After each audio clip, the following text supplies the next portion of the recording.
Welcome to EconTalk, part of the Library of Economics and Liberty. I'm your host, Russ Roberts of Stanford University's Hoover Institution. Our website is econtalk.org, where you can subscribe, comment on this podcast, and find links and other information related to today's conversation. You'll also find our archives, where you can listen to every episode we've ever done going back to 2006. Our email address is mail@econtalk.org. We'd love to hear from you.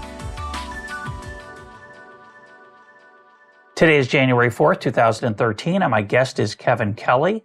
His latest book and a subject of an earlier EconTalk episode is What Technology Wants. Kevin, welcome back to EconTalk. It's great to be here. Thanks for having me. Our topic for today is a pair of recent essays you've written on productivity, technology, and the future. And as always, we'll put links up to those essays and other topics we discuss at the page for this episode at econtalk.org. The first essay is called The Post-Productive Economy, and you're reacting to an essay by Robert Gordon that's titled, Is U.S. Economic Growth Over? His answer is basically yes. He argues that the third industrial revolution hasn't had much effect on productivity, or at least its effects are over. The first revolution was steam and railroads. The second, electricity, indoor plumbing, and so on. They had huge effects on our standard of living. The third, computers, the web, cell phones, seems to be over, at least according to Gordon. He says its heyday was the 1996 to 2004 period, and we should essentially settle in for stagnation. It's a very interesting paper. He makes the point that growth is not the norm for humanity, that until about 1750, we were pretty stagnant. That stagnation seems to be the norm. He argues that many technological improvements have a one-time effect. Just to take one example, we can now travel 600 miles per hour in a steel tube called an airplane. Yes, it's faster than a horse, but that number isn't going to be increased much in the future, at least for a while. But you disagree with Gordon. You are more optimistic about the future. Why? For two reasons. I think Gordon, underestimates the degree to which change has already happened. Secondly, by his own calculations, he says that it takes almost 100 years for these revolutions to play out their full effects, and we're nowhere near 100 years into this third revolution, which he describes as being about computers and the internet. And thirdly, I think he is missing in his calculations the true nature of this third revolution, which is far more about the communication aspect of it than it is about the computation aspect of it. And we are just at the beginning of that. And then fourthly, I think his metric for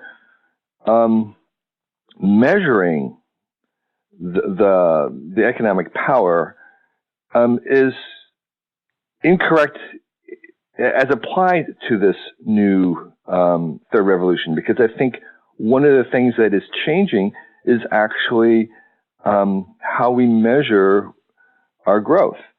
And so I think that the nature of the change and the nature of how we dictate our success is changing, and he misses that as well. Well, let's start with the age of effect. He, as you point out, starts his revolution of computers and technology of the recent sort in around 1960, which I suppose is when the first computers started to come into the world. And your point is that that's the wrong date. Why? Well, Gordon does not actually give a very good reason or criteria for how he's deciding when these three revolutions start or begin or even end. They seem to me to be kind of gut, intuitive, non-quantitatively determined. Well, they have to be. And so he marks the third one as the beginning of commercial computation, and my argument is that that's probably not a very good place to begin for a revolution, because I don't think really I agree with him that not much happened with computation alone. I think both the economic and particularly the cultural changes in the electronic gear began with the networking of these devices, from computers, mainframe computers, and then personal computers, and then mobile devices. And that all the kind of transformative effects that we've been seeing and feeling are really all due to what happens when you network them. And that, in a certain sense, is the networking age rather than the computer age that we're really should be trying to look at. And if that's so, then the real networking of things did not really begin in earnest until the 90s. Correct. There was some even interneting, but the I know from having resided on the internets very early in the 80s, it was pretty lonely. There was not much happening. But even so, it was the 90s really when the web began that this stuff began to be felt. But even if you calculate it from the 80s, that's still 20 years later than when he was trying to calculate it in the 60s in the beginning of the commercialization of computers. Yeah, go ahead. It's been a classic measurement question in productivity numbers as to why, I don't have the literature at my fingertips, but a lot of people raise the question of, and this is in the 80s and 90s, well before the networking part, why computing hadn't had a large measurable effect on the productivity numbers, why we didn't see a spike or a large, right, at least some kind of large jump.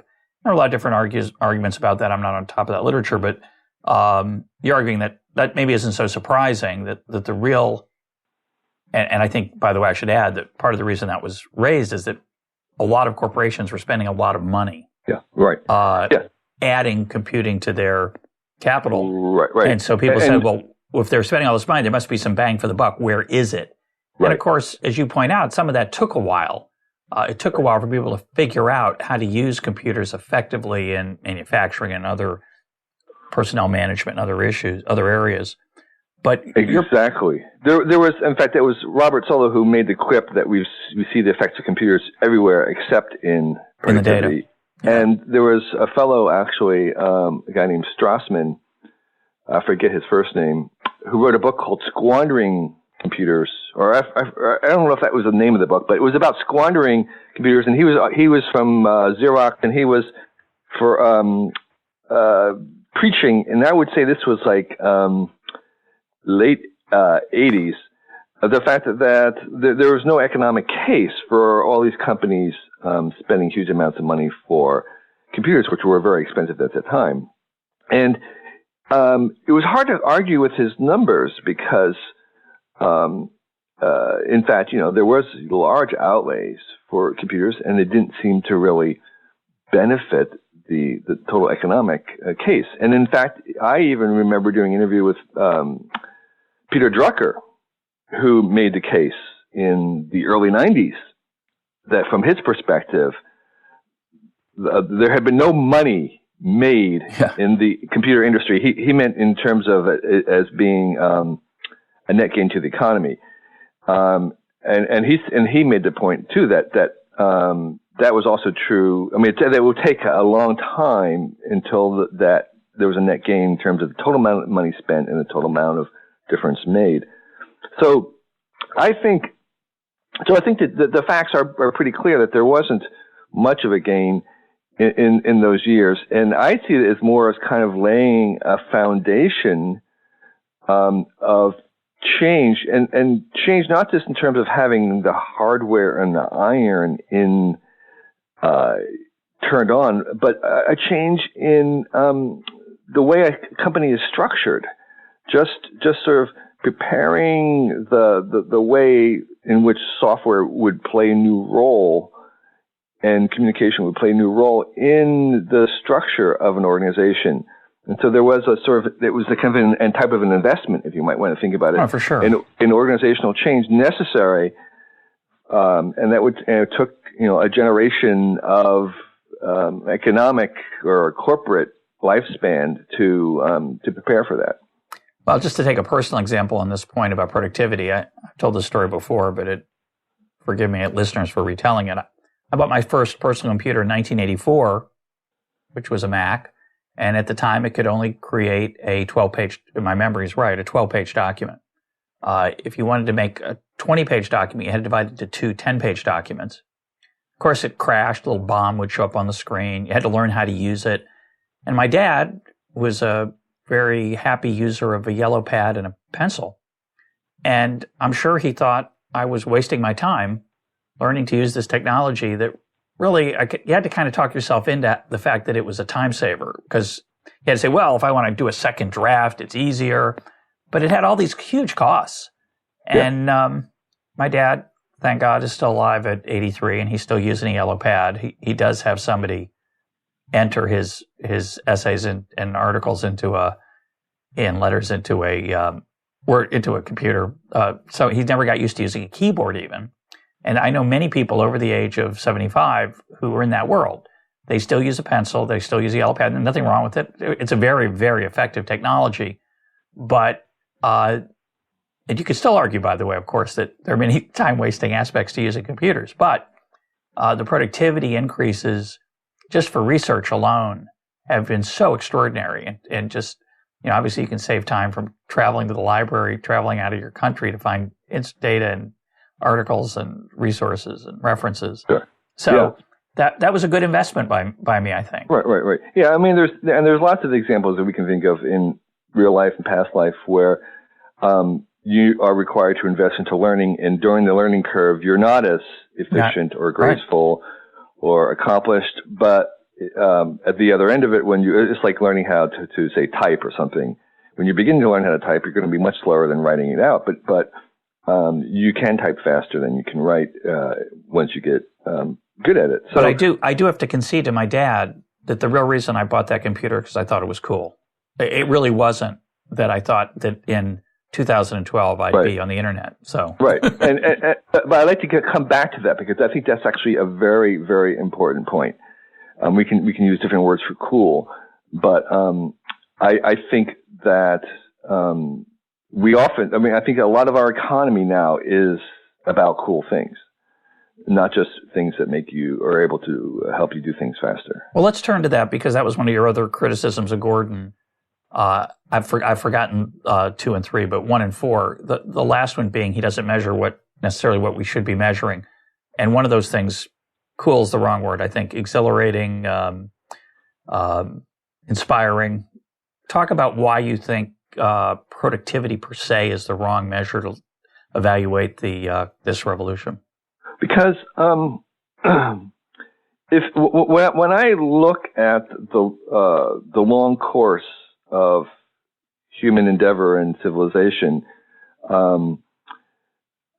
Gordon is correct that for a very long period of time, the growth in, say, living standards or progress, however we wanted to describe that, was actually very minimal for very long periods of time.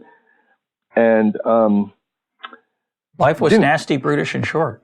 Yeah, and there was, for most of human history, for the bulk of it, people were starving. We were always hungry. I mean, this is the recurring theme throughout. Is that Malthus was correct? There was the population would always kind of expand just to the point where it was really people were on the edge constantly.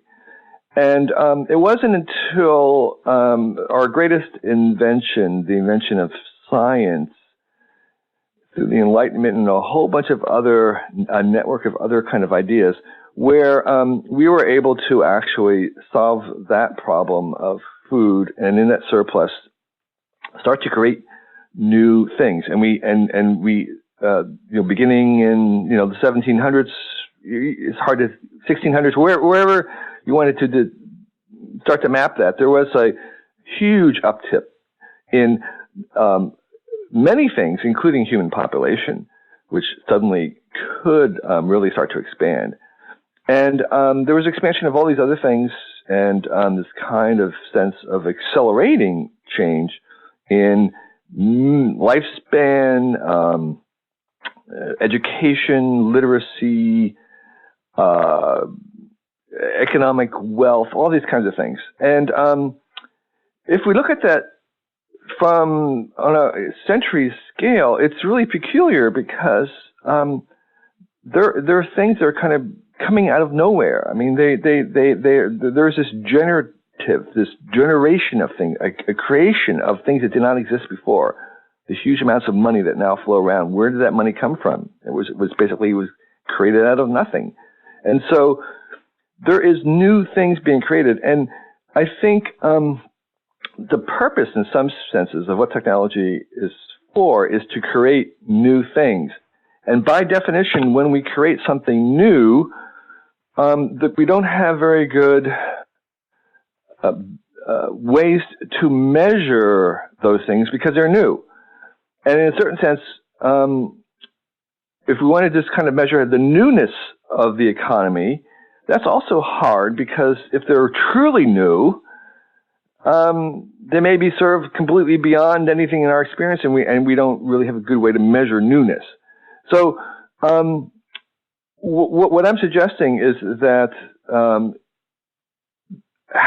being able to make things that we already know what we want with less time and less resources is part of the story, but it's only part of the story. It's not the whole story. We certainly want, I mean, it's the basis of how we got started to begin with. We were able to grow more food with less time and less resources to make sure everybody had it. And that was the beginning of our prosperity. And it's still the foundation of it. And new technologies allows us to generate the things that we want using less time and less resources and therefore less money, leaving surplus to do other things. What are those other things that we want to do? Well, in brief, what it is to invent new things. Yeah. And so that inventing new things is really the real engine. And as productivity does continue, it means that the making of the new things becomes a larger and larger part of what our civilization and economy is about.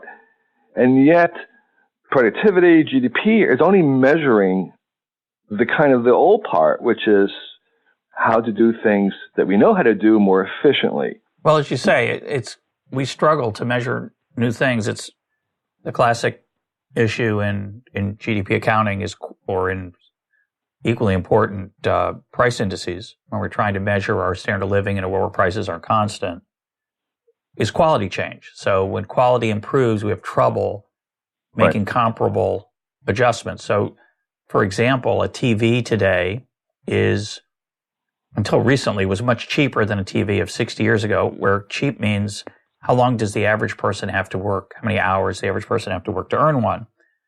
But now, a lot of computers today, a lot of TVs today some of them are more expensive. And that's because what they do is so extraordinarily different than what a 1960s black and white TV did. It's not just, it has more channels, it lasts longer, it takes fewer people to make it. It accesses things in your house and in the world that you couldn't have imagined, literally couldn't have imagined. Right. I mean, a better example would be a phone. Okay, you have the phone. Yeah. Well, what's a phone now? It's like not really a phone. It's something completely different. So is the phone, are we being more productive in our making of the phone? Well, it's a ridiculous question, actually. Yeah. The other way to think about it that your example makes me think about is entertainment. I was just rewatching Shakespeare in Love the other night, which is one of my favorite movies. And you think about England in Shakespeare's time, what proportion of the British population was involved in something called giving other people a pleasant evening of entertainment? And the answer, I think, would be a few hundred. Mm-hmm. Those would be the actors, the people who worked on the stage. There wasn't a lot of lighting, but whatever they did, curtain work and constructing and other things, there were a handful of people who could be playwrights in that time. And you compare it to how many people today. I mean, just look at the credits of a modern movie and look at how many people work at obscure to us and certainly to people before modern times. But unless you're an expert, an insider in the industry, you have no idea what these jobs are. The number of people who are involved in doing what would be described in primitive times as unproductive, You call it, I think in your paper, you call it wasteful, but you put it in quotes. Yeah. It's not related to food, housing, and clothing. It's just nice. It's just cool. It's just fun. It's just exhilarating. It's just inspiring. It's just beautiful. Right. The proportion of people in modern times doing that is enormously larger than in the past. And I don't think we're capturing that. Even though they're making a living and they're in GDP, as you point out, it's hard to make that comparison when these are new things. Right, exactly. And I'm a little hesitant to kind of just talk about the fun and beauty, but maybe a better, more a term that's maybe more in line with economics would be to use the words to explore and to experiment. And you could kind of recast art if you wanted to in terms of exploration and experiment, because those words also apply to both research and science. So there's a real typical dilemma in medicine, which is that if you were rational, you would only ever take the most perfected medicine that has been proven. But if everybody only ever accepted the proven methods, there would be no advance. So at some point, you actually give an experimental drug or procedure to somebody where there is no guarantee that this is going to work. There's a very high risk. It's not proven. And so that is inefficient in a certain sense. It's like you're for sure going to lower your statistics on that one. Yep. But probably we pay that tax, we pay that penalty of decreasing the perfection and decreasing the optimization in order to have long-term growth. And what I'm suggesting is that portion, as we speed up, as we accelerate, that portion that we spend on the non-optimization is growing, and that in fact it is becoming more important to us because optimization is really for machines. It really is something that mechanical things like. It's really not something that humans really want. We really don't tend towards optimization. And I'm suggesting that whenever we have an optimization problem or something, we really send it to the machines, the mechanical systems, and leave us with this playfulness, experimental exploration, art, beauty, all these other things that are non-optimized. Well, let me ask you a difficult question, but I think it's the right one, and you may not be able to answer it, but I'd like to hear what you think of it. Tyler Cowen, somewhat akin to Robert Gordon, has argued that we're in the great stagnation, as he calls it. Mm-hmm. We picked all the low-hanging fruit, and similar to Gordon, we've dissipated and exhausted all the potential gains from this technology, and now all we're doing is improving Flickr, or allowing Flickr to give you a black background instead of just a white background. Those are the kind of technological improvements that we're up to now. And the smartphone is done, the internet's there, and all these gains have happened. So my question is, again, somewhat unanswerable. What could we possibly imagine is yet to come in this revolution that will take it up another notch or two or three, even if it can't? Let's forget whether it can be measured or not. I think one of the things that's extraordinary to me about the world we live in is that it's certainly true that 100 years ago, people couldn't imagine the things we're doing now. And when you're talking about health, I'm thinking, imagine describing computer-driven laser surgery to somebody 40, 50 years ago. It's impossible. But what might happen in the next 50 years that we would think would be unimaginable? And that's why it's an unanswerable question. But where are we headed that might give us some of the amazing changes that we've seen in the past, but yet still to come? So let me address the stagnation question, which is actually I have more sympathy for it in a certain sense than you might suspect. But maybe in a slightly different angle. I think it's entirely, let me put it this way. I think if you calculate the number of hours, person hours, hours worked necessary to discover something new, that's increasing. In other words, if you go back in history and read like Faraday and Edison, these guys were going into the basement and discovering things like every night. They were these were a lot of the kind of inventions and stuff done a couple hundred years ago were low hanging fruits. They were discovering even things like discovering electrons and photovoltaics. These are all discovered with a fairly low number of hours of investigation. If you look at a modern paper, the Higgs boson or something like that, the number of hours that has taken people to kind of divine that mystery of the universe, it's enormous. And I think as we go forward that we have, in a certain sense, reaped a lot of low-hanging fruit in terms of discovery, and that it may be that the number of hours that it will take to understand gravity or to discover the graviton or whatever, or anti-gravity, is going to be enormous. And so, there may be a sense in which what we're seeing is the fact that the low-hanging discoveries have been discovered, and that it takes, well, like the credits on a movie film, it just takes an enormous number of hours and energy to discover the next thing. An army. Right. And I think there's no coincidence if you look at the average number of authors in a science paper is kind of continue to go up and up and up.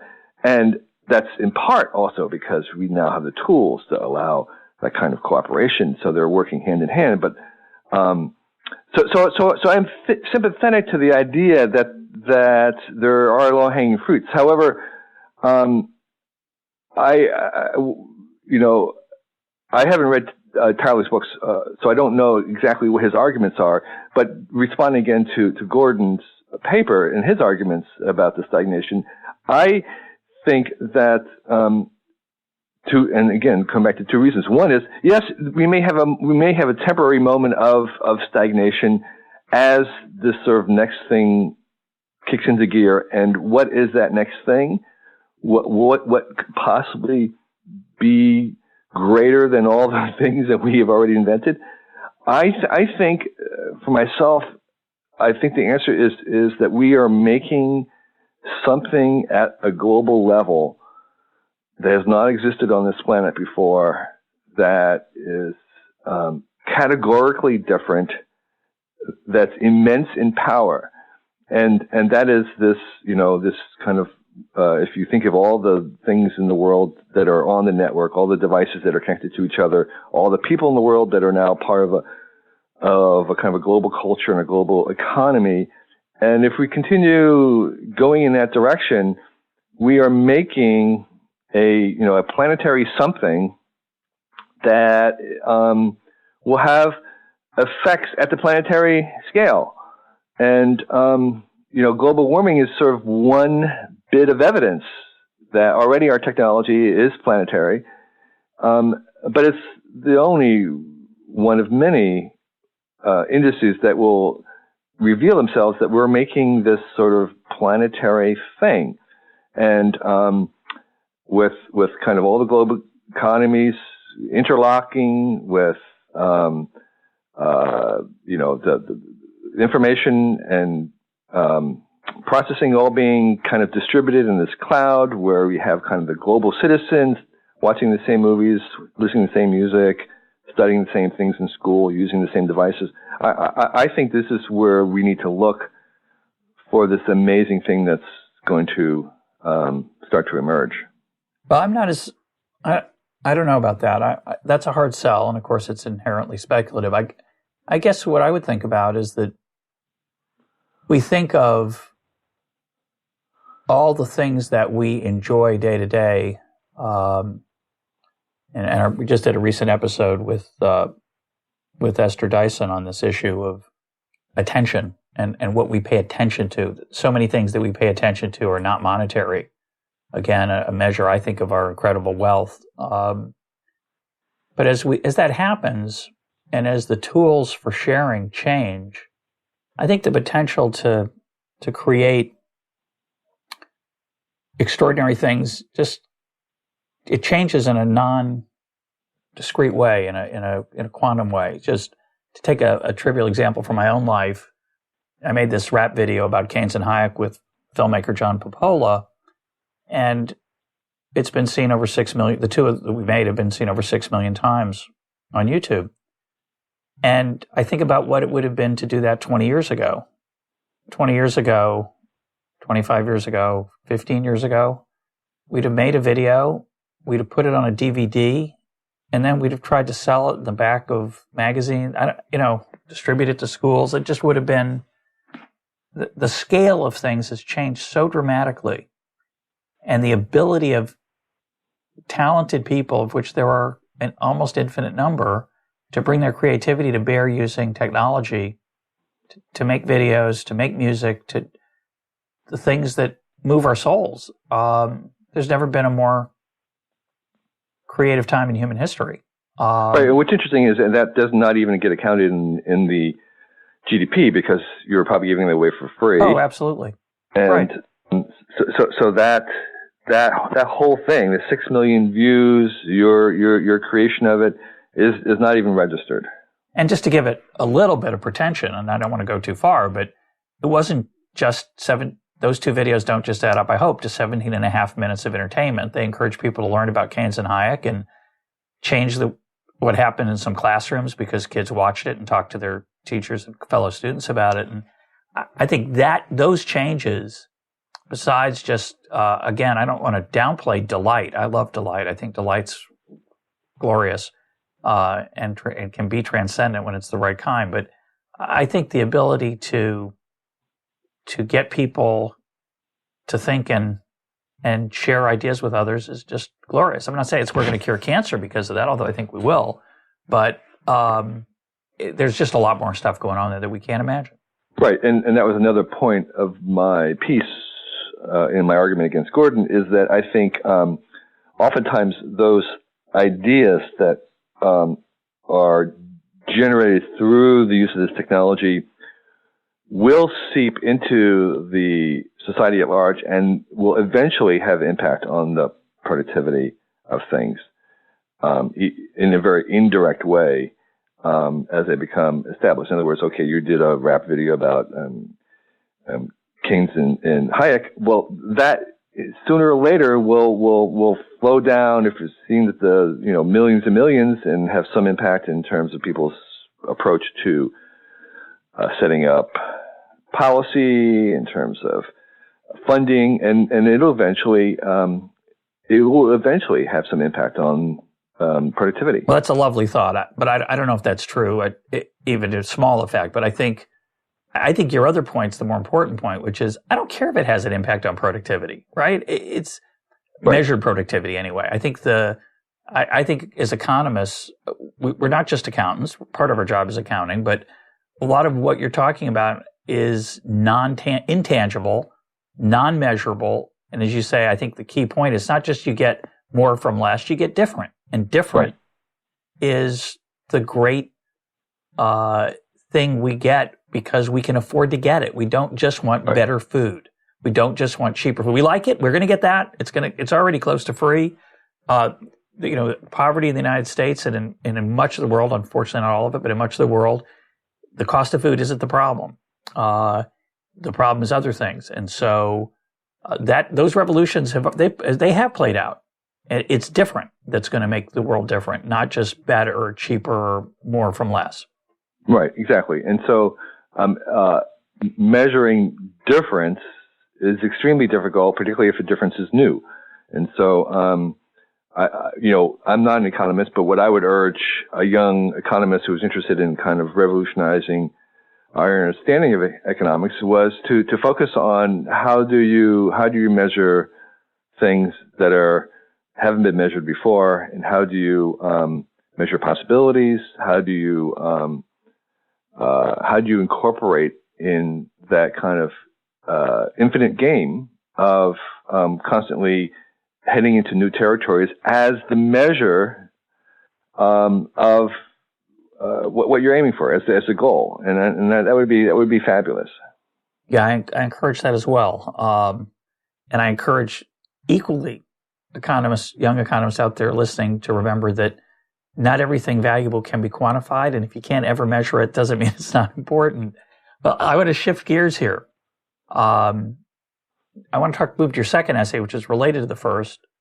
You wrote an essay for Wired called Better Than Human, and you note that that's not your title. One of the strange things about the world of writing for print or the web, often you don't get to choose your own title.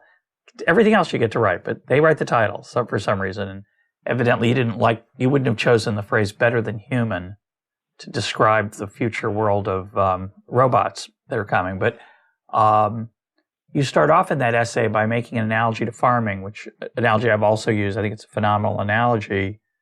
You start off by saying, imagine a world where 70% of us lose our jobs. And why is that relevant for farming?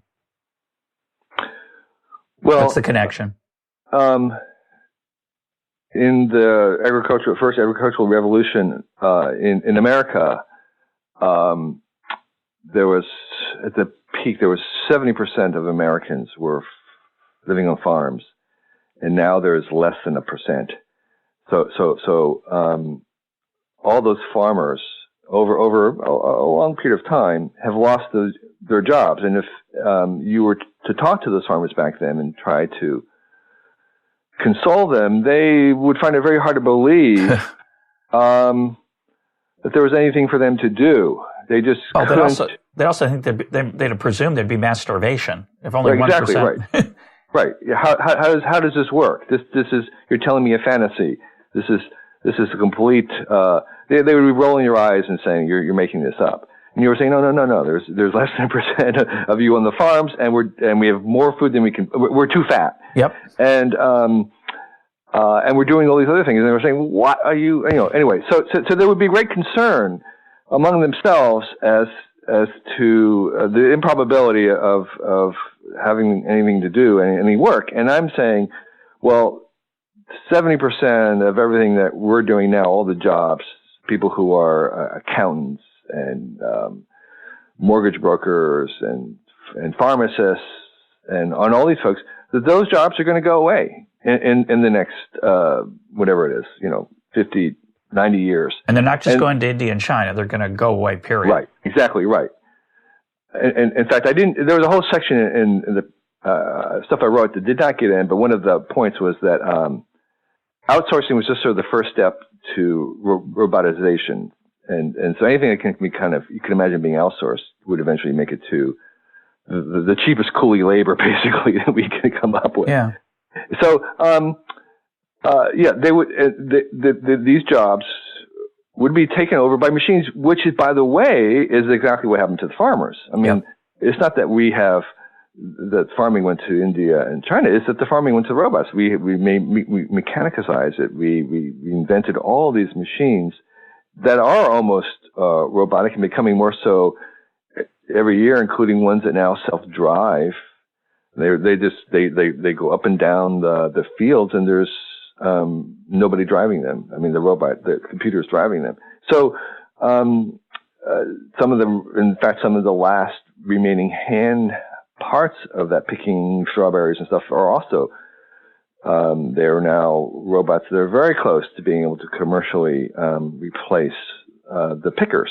So that metaphor, that parallel of the unthinkable happening to farmers is going to happen to us, and it's just as unthinkable to people today as it would have been unthinkable to the farmers of a century and a half ago. And so an example from my world would be teaching. So it's not obvious that in 50 years or 10 years that there should be, maybe there might be for political reasons, but that there should be teachers. Maybe. I think there probably will be teachers, but... Teachers will be fewer in number. And again, farmers have not disappeared. I mean, the numbers have. There are people who call themselves farmers. There will be people who call themselves teachers, but there may not be as many of them. And they'll be doing very different things than a teacher today does, perhaps, because of the opportunity to learn online and share knowledge from the best teachers. Maybe going back to my earlier point, it's possible to imagine that a handful of the best teachers will do all the teaching, just like, as Nassim Taleb pointed out in one of his books, a handful of singers sell all the albums. In the old days, you could make a living as a singer because nobody could. That's how you got music. You had to go down to the local hall and hear the best singer in your neighborhood. That's not true anymore. So that, I hope, will happen to teaching. I hope teaching is such that the world's best teachers will teach millions rather than 30. But let me just stop there, because I think Nassim was a little bit incorrect. Yes, there is this head on the curve, where there's a head of a few people selling lots of the hits. However, you go on YouTube, how many people are actually singing and have an audience? It's actually more than ever. True. And I think this is what happened with teaching, is that, yes, the kind of professional teachers become few and they do a lot of the head, but you have a long tail of teaching in which we see this happening in people, again, doing YouTube tutorials. I mean, I'm just astounded about what you can learn and see on how to learn something and how easy it is, and how quickly the next generation is going to the web and places like YouTube to be taught. Whether it's something academic, like how to do square or circle or something, or how to finger a piano piece, that's where they're going to learn. And so in a certain sense, the teacher duties are distributed widely to the long tail. Yeah, great point. Totally agree. I'm talking about the urge to hear the greatest voice, but can now be delivered via YouTube, for example. But anyway, let's talk more about robots. There were a lot of changes in robotics recently that'll give us a little taste of how that world could change in our lifetime. What's happening? The main thing that's happening is that a number of technological advances in perception, cameras, AI, and stepper motors and things like that have all converged to make a personal robot possible. And a personal robot is a robot basically that anybody can program and instruct. And the situation right now is that most of the robots in the world are industrial robots. They're extremely expensive, and they require basically a PhD to train and program. And so this is very akin to the mainframe computer of old, which was big, bulky, and you had to wait in line to give it your instructions in batch mode, and you couldn't change it while it was running. And you had to be a specialist to make it. You had to be a specialist, talk to it. Incredible specialist. And if you were someone who used it, you actually had to. This person was kind of a priest in between you and it. And so, what the personal robot is the equivalent of the personal computer, the PC, which is that it's affordable generally to anybody. You can do it, and also, like the PC, it'll be considered a toy at first. It seems toy-like in terms of its capabilities. It's not very precise. It's very limited, and there is a sense to dismiss it, like the early PCs, as what are you going to do with this? Like my 12-page Mac. Exactly right. And so, but what happens was, like the PCs, they were kind of toy-like, but they were getting twice as good every year and half as cheap.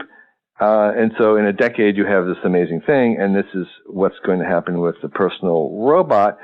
At first, it'll be the equivalent of, putting your recipes on it like you did in a PC. There'll be people who are mostly in small businesses who want someone to pack up boxes or fairly limited kinds of things of assembling parts, doing very, very specified, repetitious things, but they'll be able to do them at a price that's cheaper than hiring a person, and not just a person in the U.S., but even an outsourced person. And so we have Foxconn, which now makes all the Apple products, but one of the largest employers in China with 1 million plus employees who are becoming a little restless and unhappy with their jobs. And Foxconn says, we're going to buy 1 million work bots in the next couple of years, and basically to do all the jobs that even the Chinese migrant workers don't want to do. And so the reason why I mention that is that basically this means is that these robots will be cheaper than even Chinese and Asian laborers. Well, just like they are now. There's a lot of robotic assembly and mechanized assembly in China relative to 25 years ago. I remember talking to someone who outsourced sweaters from China, and 25 or so years ago, a factory in China was a bunch of women with knitting needles. That was a sweater factory. That's not what Chinese sweater factories look like these days. No, right now all the manufacturing is mostly assembling. That's being done, and one of the reasons why that's been slowed to roboticize is that it changes. It's flexibility, and this is what these personal robots are going to shine in. Is that the way you program them is that you either stand in front of them and show them what you want done, or you move their arms showing them what you want done. It's kind of a show and tell rather than writing programming language. And that makes it very fast to change what they're doing, to shift them around, to give them a small job where they work for a few hours and you tell them to do something different. And that's what humans have been... We're good at that. Really, really great at. So wash the dishes, rake the leaves. Yeah, exactly. And, it'll be a long time before I think you have household-type personal robots, but maybe not as long as we're thinking, just in the same sense that how long was it from the first Altair or Commodore or whatever to the iPhone? That was only a couple of decades, and that would not have been even perceived as possible back in the 70s and 80s. So that though is I mean, we think of physical things, but what I want to emphasize in this revolution is that there are robots and there are bots, and bots are kind of software bots, things that are AI-ish. Artificial intelligence that are going to be doing many of the jobs that people sitting in front of computers are doing today. And so it's not just the factory workers or even the farm workers that are left that are going to have their current jobs replaced by this, but even people who are sitting in front of computers. And things like Siri, we get to in the voice activation robot thing inside the iPhone, or Google's spoken software. These are just a little bit of hints of how fast this is going to start to accelerate as these things again get twice as good and half as cheap every year. So I have to fight off the urge to think about Sleeper, Woody Allen's movie. I'm going to put that movie to the side mentally. And I'm going to ask the scary question, which came up in a podcast I did with Robin Hanson, which is a reference to the singularity, the possibility that artificial intelligence will advance so far that essentially there'll be nothing that we can do better than robots, whatever that means, robots. It'll be more than just things that we think of as robots. There'll be, as you say, there'll be graphic design done by robots that it's not a robot sitting in a computer manipulating the mouse. It'll be something unimaginable. And that therefore, there's going to be nothing left for us to do well, except for the people who know how to design and improve robots. They'll live well, but the rest of us will struggle and we'll be a dime a dozen or a dime a million. And as a result, his vision of the future is fairly bleak, even worse than Robert Gordon's, I would say. And he's not alone.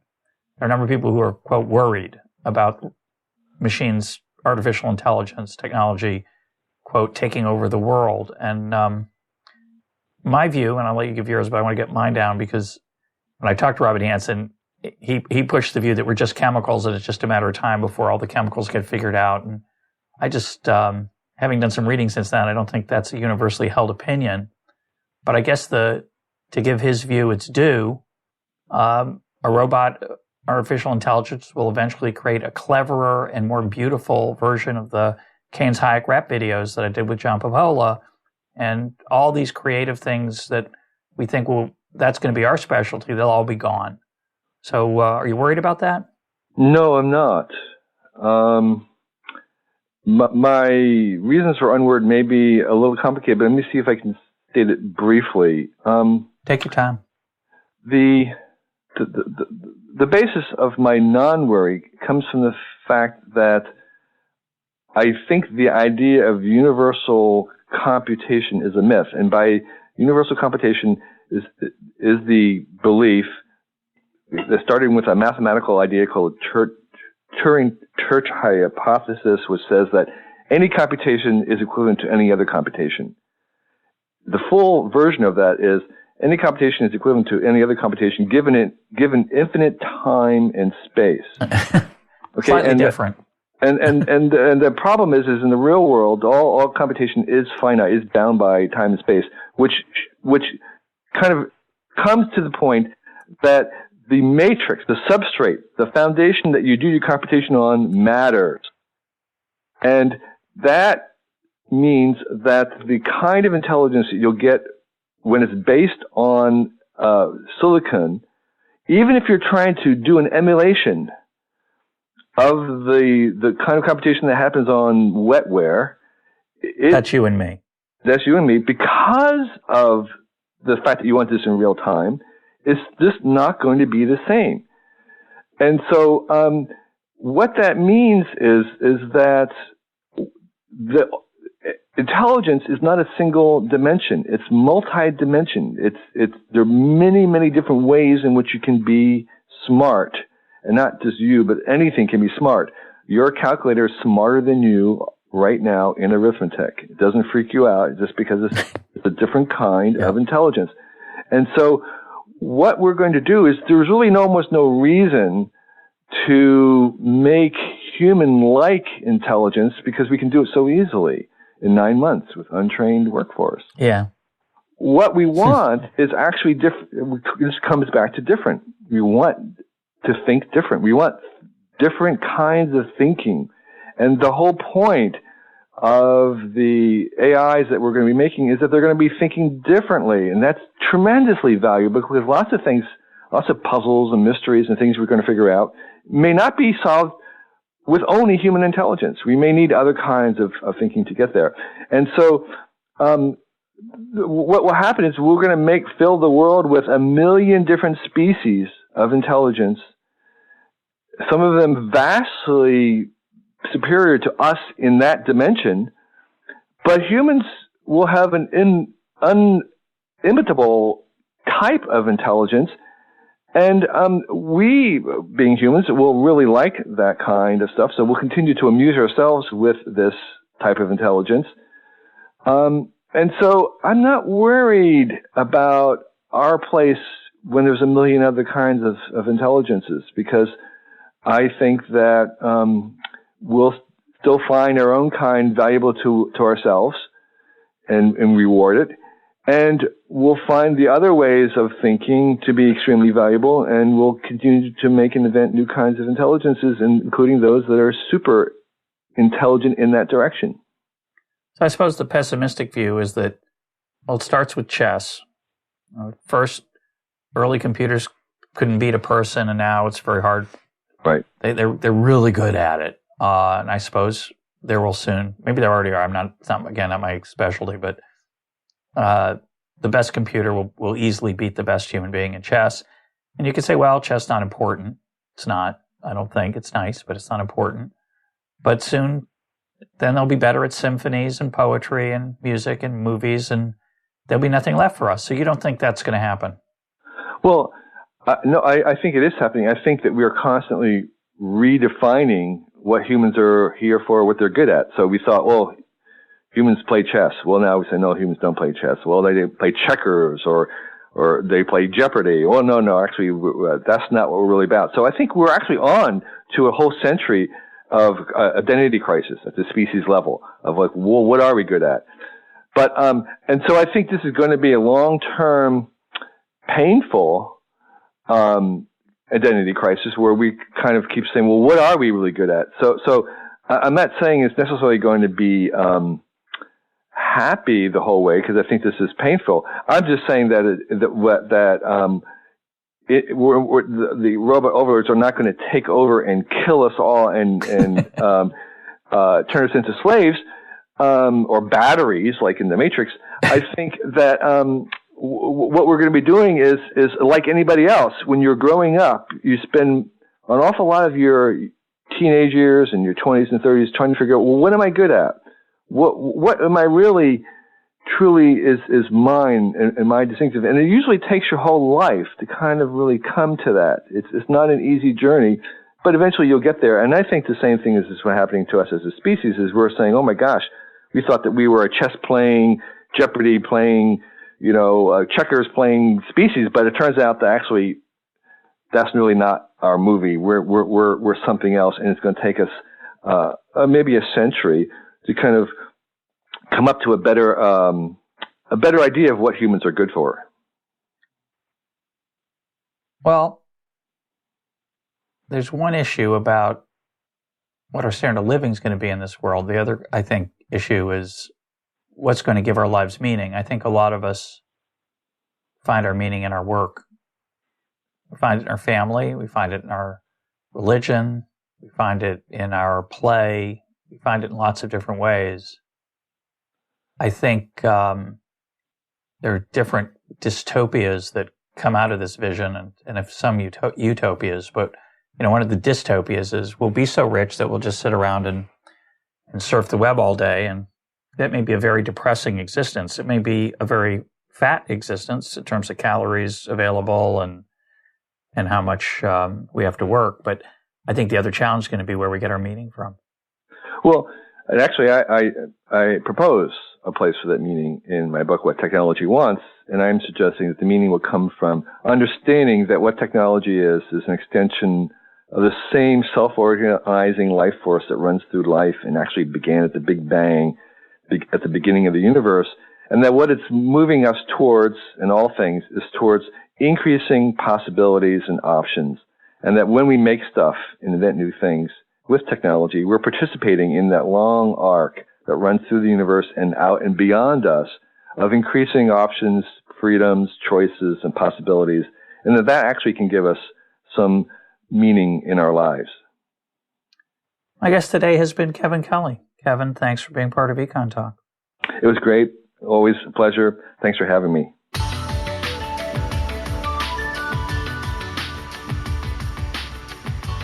This is EconTalk, part of the Library of Economics and Liberty. For more EconTalk, go to econtalk.org, where you can also comment on today's podcast and find links and readings related to today's conversation. The sound engineer for EconTalk is Rich Goyette. I'm your host, Russ Roberts. Thanks for listening. Talk to you on Monday.